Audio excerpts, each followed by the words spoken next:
Rabat, Maroc, la Coupe d'Afrique des Nations, CN 2025, organisée au Maroc et censée célébrer l'unité et l'excellence du football africain, s'est achevée dans un climat lourd, marqué par des controverses sportives, des tensions sociales et une série d'événements tragiques qui ont profondément choqué l'opinion publique africaine.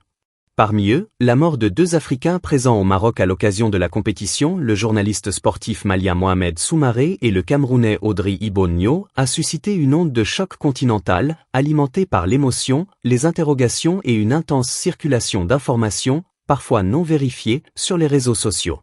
Ces décès, survenus à quelques jours d'intervalle dans la capitale marocaine, ont rapidement dépassé le cadre strictement médical ou judiciaire pour s'inscrire dans un contexte plus large. Celui d'une CN marquée par des polémiques arbitrales, des violences post-match, des accusations d'agression raciale et des crispations diplomatiques entre plusieurs pays africains. 2 décès rapprochés qui bouleversent l'Afrique sportive. Le premier décès à être rendu public est celui de Mohamed Soumaré, journaliste sportif malien reconnu pour ses analyses du football africain et son engagement dans le traitement médiatique des grandes compétitions continentales. Présent au Maroc pour couvrir la CAN 2025, il a été retrouvé mort dans sa chambre d'hôtel à Rabat. L'annonce de sa disparition a provoqué une vive émotion au Mali, mais aussi au-delà, dans le monde du journalisme sportif africain. Très rapidement, les autorités marocaines ont ouvert une enquête judiciaire afin d'établir les circonstances exactes du décès. Selon les conclusions officielles relayées par la presse marocaine, notamment Express, l'autopsie a conclu à une cause naturelle, en l'occurrence une embolie pulmonaire consécutive à une forte hausse de la tension artérielle, sans aucun signe de violence ni trace d'agression sur le corps. Quelques jours plus tard, un second décès est venu raviver l'inquiétude, celui de Audrey Ibonio, citoyen camerounais employé par l'opérateur de télécommunications MTN et passionné de football. Contrairement à Mohamed Soumaré, Audrey Ibonio n'était pas journaliste de profession, mais il se trouvait au Maroc en tant que supporter, venu soutenir la sélection camerounaise. Lui aussi a été retrouvé sans vie dans sa chambre d'hôtel à Rabat. À ce stade, les autorités n'ont pas communiqué de manière détaillée sur la cause exacte de sa mort. Les premières constatations ne font toutefois état d'aucune trace évidente de violence, et une enquête est toujours en cours. Le rapprochement temporel et géographique de ces 2 décès a cependant contribué à installer un climat de suspicion et d'incompréhension parmi les délégations africaines présentes à la compétition. Soutiens cette jeune chaîne en t'abonnant, likez, partagez cet article dans tous vos groupes et laissez un commentaire. Merci. Autres faits établis et emballement numérique. Dans un contexte émotionnel déjà tendu, la mort de Mohamed Soumaré a rapidement donné lieu à une prolifération de rumeurs sur les réseaux sociaux.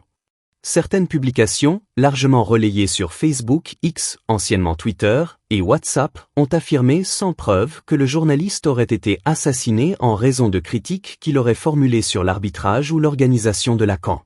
Ces accusations ont progressivement été étendues au cas d'Audrey Ibonio, donnant naissance à des théories conspirationnistes évoquant des tentatives d'intimidation, voire une volonté de faire taire des voix africaines critiques dans le contexte de la compétition. Face à ces spéculations, le parquet de Rabat a qualifié ces allégations de « totalement infondées », rappelant que rien, dans l'enquête sur Mohamed Soumaré, ne permettait d'évoquer un acte criminel. Plusieurs observateurs et organisations professionnelles ont, à leur tour, appelé à la responsabilité, soulignant les dangers de la désinformation dans un contexte aussi sensible, où l'émotion collective peut facilement l'emporter sur la rigueur factuelle. Hommage, solidarité et appel à la transparence. Au Mali, la disparition de Mohamed Soumaré a donné lieu à de nombreux hommages. Journalistes, sportifs et responsables politiques ont salué la mémoire d'un professionnel décrit comme rigoureux, passionné et engagé pour la promotion du football africain. Des messages similaires ont afflué du Cameroun pour Audrey Ibonio, présenté par ses proches comme un supporter emblématique, apprécié dans son milieu professionnel et communautaire. Dans plusieurs pays africains, des organisations de journalistes ont exprimé leur solidarité avec les familles des victimes, tout en demandant que les enquêtes soient menées avec transparence et diligence, afin de dissiper durablement les doutes et d'éviter l'instrumentalisation politique ou émotionnelle de ces décès. Soutiens cette jeune chaîne en t'abonnant, likez, partagez cet article dans tous vos groupes et laissez un commentaire. Merci. Une CAN sous haute tension sportive. Les 2 disparitions se sont produites dans un contexte déjà chargé. La CAN 2025 a en effet été marquée par de vives controverses autour de l'arbitrage, de certaines décisions techniques et des conditions d'accueil des délégations. La finale, disputée au stade Prince Moulay Abdellah à Rabat, a cristallisé ces tensions.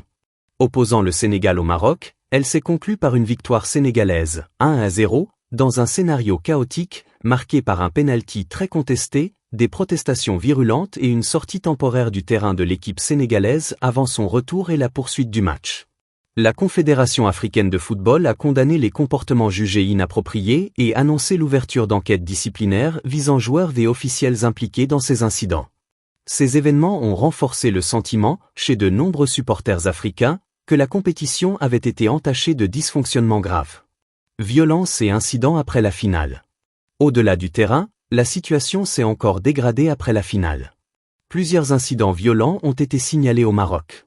Selon des sources locales, un ressortissant sénégalais aurait été mortellement poignardé dans un contexte lié aux célébrations post-match. L'affaire fait l'objet d'une coopération judiciaire entre les autorités sénégalaises et marocaines. Des affrontements impliquant supporters, stewards et forces de l'ordre ont été rapportés dans et autour du stade, soulevant des interrogations sur les dispositifs de sécurité mis en place.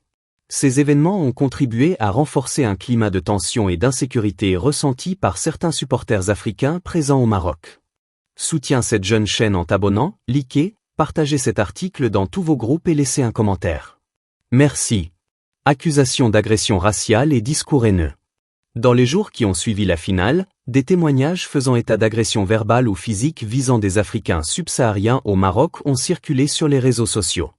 Bien que ces informations n'aient pas toutes été formellement confirmées par des enquêtes judiciaires, elles ont suscité une vive inquiétude parmi les communautés migrantes. Parallèlement, une vague de discours haineux et xénophobes en ligne a émergé, certains messages appelant à exclure le Maroc de l'espace africain ou stigmatisant les migrants africains. Des organisations de défense des droits humains, dont la Moroccan Human Rights Organization, ont dénoncé ces propos, avertissant qu'ils pouvaient encourager des violences réelles et mettre en danger la dignité et la sécurité de populations déjà vulnérables. Répercussions au-delà du Maroc. Les tensions n'ont pas été limitées au territoire marocain. Au Sénégal, des médias ont rapporté des agressions ciblant des ressortissants marocains lors des célébrations de la victoire. Les autorités consulaires marocaines ont appelé leurs ressortissants à la vigilance, tout en privilégiant une approche apaisée pour éviter toute escalade diplomatique. Réaction diplomatique et institutionnelle. Face à la multiplication des accusations, le Maroc a fermement nié l'existence d'une vague généralisée d'attaques raciales contre des Africains sur son territoire, qualifiant certaines informations relayées en ligne de « exagérées » ou non fondées. Les autorités ont appelé à distinguer les faits avérés des rumeurs et à laisser la justice suivre son cours. De leur côté, plusieurs organisations africaines et internationales ont exhorté les médias à faire preuve de responsabilité, rappelant que le sport ne doit pas devenir un catalyseur de divisions ethniques, raciales ou nationales. Liberté de la presse et responsabilité collective. Même si les décès de Mohamed Soumaré et d'Audrey Ibonio ne sont pas classés, à ce stade, comme des assassinats ciblés, ils soulèvent des questions plus larges sur la sécurité des journalistes, des supporters et des citoyens africains lors de grands événements internationaux. Des organisations comme la Fédération internationale des journalistes rappellent régulièrement que l'Afrique reste une région où les professionnels des médias sont exposés à de multiples risques, qu'ils soient physiques, politiques ou informationnels. Dans ce contexte, la propagation de fausses informations peut accentuer les tensions et mettre en danger des vies. Soutiens cette jeune chaîne en t'abonnant, likez, partagez cet article dans tous vos groupes et laissez un commentaire. Merci. Une CN entre unité et fracture. La CN 2025 devait être une vitrine du football africain et de la solidarité continentale. Elle restera aussi comme une compétition marquée par des décès troublants mais officiellement non criminels, des controverses sportives, des violences post-match, des accusations d'agression raciale et une polarisation extrême de l'opinion publique. Ces événements rappellent que le sport, loin d'être un simple divertissement, est un miroir des tensions sociales, politiques et identitaires qui traversent le continent. Il souligne surtout la nécessité d'une gestion responsable de l'information, d'une coopération judiciaire et diplomatique renforcée, et d'un engagement clair en faveur de la dignité humaine et de l'unité africaine. Daniel Z pour l'Observatoire public.